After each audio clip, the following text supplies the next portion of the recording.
We are back to our regular scheduled programming, and so today we're going to take a look at DRose 7.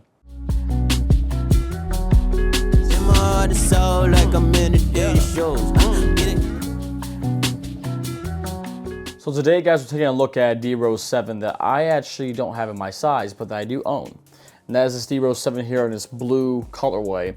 And the thing that's most interesting about this DRose 7 compared to like a lot of the other DRose 7s I reviewed is that it's one of the only ones that I know of that has a very different upper from the rest of the shoes. So if we're talking about like the DRose 7s, there were primarily two different versions, right? There was the prime knit one, which was the prime knitted upper that was used as for the whole upper of the shoe, and then there was an engineer mesh one, which was just again, engineer mesh was the material that was used for the majority of the upper versus the prime knit.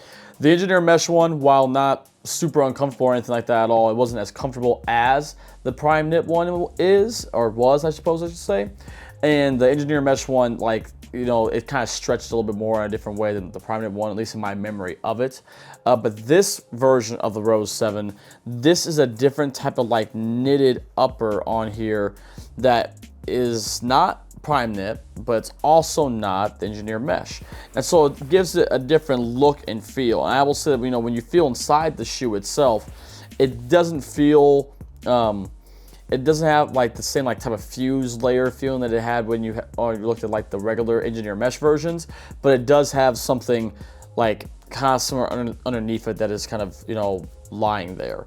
But in terms of other tech specs on this colorway that are across the board on the DRose 7s, is this collar here, the tongue and the ankle collar right here, these ankle pillows. This is all GeoFit, so it's the memory foam piece that makes these like really comfortable and form to your foot. You have this little TPU plate back here, which is not a sprint frame, but it's just a piece meant to keep you have some stability back there in your heel. You had full length boosts on this model that was kind of slightly encased once you came up here, and I wish I'd say slightly encased, it's barely encased because it's mostly exposed boost. And then with this wave bone traction pattern for the outsole. This is, I think, hands down the best traction setup from any of the DRose lines that we've seen. I love playing the DRose 7s. The most thing of all the shoes I played in, like when I went to the 8s, and then when I went to the 9s, and then even when I went to like the 10s, it was hard to not want to keep playing in the 7s because the 7s, this traction mixed with the boost, it just made it very difficult to want to choose anything different. You can see part of what is a torsional plate down here in the shoe. That's where this gold piece is here. It's also here. If I'm not mistaken, I think it's the form of an X bar. So it extends up here to the forefoot and also comes back here. That's where it makes like the X shape to it. And that's just to help give some support and stability when it comes to the boost itself. In terms of like branding and stuff on here, you have Derek's logo there on the tongue, which I think is cool. On the insole itself as well too, same thing. You have Derek's logo there as well. This insole is one of the super thin insoles, but it's meant to have the same design and look to it in terms of the cutout as you would find on a lot of the DRose insoles used on the 2s all the way up into I think the 5s, because the 4 and 4.5s also use this similar insole design. Another thing too here about the DRose 7s that is kind of cool is you have the stars here on this side, which are meant to represent the Chicago flag. You have Derek's signature there on the back as well too, and of course you have Adidas's branding up here with the 3 stripes up on the toe box. Again, the DRose 7 for me, performance-wise, I don't think I've ever had a more favorite pair of DRoses to play in. I think we've had other great models. Like I say, like the Run and 1.5s are pretty great. The 2.5s were fantastic. I like the 3s. I like the 3.5s. The 4s were pretty great. 5s are cool. 6s I enjoyed, but the 7s, man, it just was like, that was where it was at. And in each of those other models I mentioned too, there's different things about each of them that are better than the other.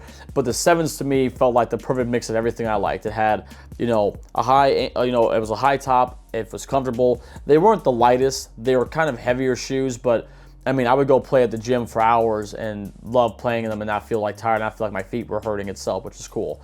And then also, not only that, but I also experienced that when I play in the DRose 7s, I just always felt like they had me covered no matter what. And one huge part of that, actually, that I will, speak to, comes in the form of this outrigger right here. This outrigger piece, this just really, this is designed so that when you land awkwardly on the side of your foot, This piece is here to help roll your foot back inwards so that you don't roll your ankle, which I think is a great thing. Now, is this going to prevent you from ever rolling it? No. But does it help quite a bit? It sure does. And that's something that, like, I personally really appreciated about this shoe. Now, the reason you might be wondering, okay, well, why you have a pair of Roses? It's not like any special pair or anything like that. Why you have these not in your size? And if you love the 7s so much, like, wouldn't you want them in a, you know, pair that you could wear? And the answer to that was yes. I do wish I could have these in my size. I've missed out on them a couple times in this colorway. But what I will say is that when I got these, I know I got them for, I think, a really cheap deal. And the thought I had when I ordered them and got them was that, you know, I was starting to want to put together a collection of Rose shoes I would have in different sizes, so that if I ever have friends that, you know, need to borrow a pair of shoes to go play basketball or something like that, I could, you know, be like, hey, you know, here's a pair of DRoses, you go ahead and hoop in these are your size, and they would, you know, work out. Even though, like, with these, if anyone does want to order a pair of Rose 7s or try to find a pair online your size, I always recommend to go down half a size in these. Do not get it. If you're going to wear them casually, you can rock your true to size. But if you're going to play basketball in them, I'd say get half size down, because otherwise your foot will slide in the footbed a little bit. But yeah, I mean, I hope one day to find this colorway for myself in my size. But if not, you know, it's no big deal. The Rose 7s, I think, again, like I said, one of my favorite Rose models to play in. Super comfortable. And just, I mean, they just, you know, were different, man. These are also the shoes he played when he was first with the Knicks, back when he was wearing 25 with them. And so his time in New York, whether, you know, the first time was great or not, all depends on how, you know, people want to look at it. From an outsider's perspective, if you hear Derek himself talk about the experience, there's a lot of excitement for him to go back to New York to have a second shot at doing that experience in a different way. So that's just something to kind of think about, and, you know, examine if you're trying to think about, like, the difference between the time that he was there with the Knicks versus the first time. You got to remember, the first time he was with the Knicks, just coming off getting traded from Chicago, and how much of a heartbreak that was, you know. And I can only imagine what it'd be like to have my hometown tell me, hey man, we're kicking you out, you know, and not stick with me through all the stuff. Like, that's, you know, that's hard to deal with. But yeah, like I said, DRose 7s, they're a great shoe, man. I really like this colorway a lot.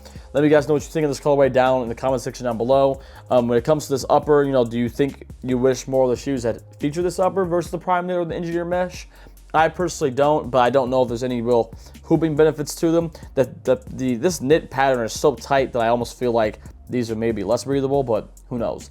But yeah, let me know what you guys think down below. I'll see you tomorrow for another review. Until then, peace. Enjoy the rest of your day. Bye.